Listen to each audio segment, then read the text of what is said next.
Okay.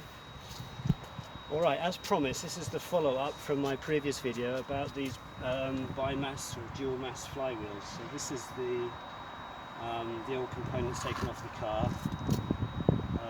This was taken off an Opel Meriva Mark 1, 1.7 diesel. So there's the old friction lining, which actually was in pretty good order. A little bit of glazing on there, but probably would have lasted a bit longer. So that's a recognisable part.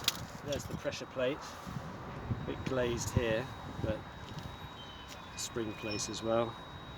But this was the part, oh, that's the clutch release bearing. All this comes in the kit when you replace it, so when you buy the full kit you get that too. A little bit dry, but that wasn't really the problem. These are just the bolts.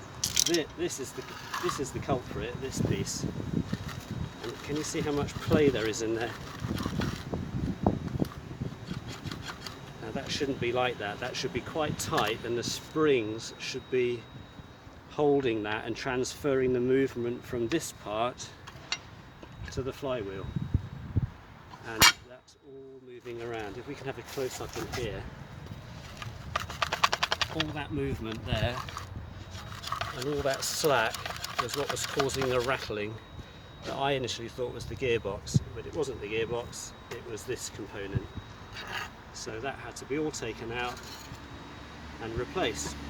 And that is an expensive kit. That's about £500 worth of clutch and flywheel.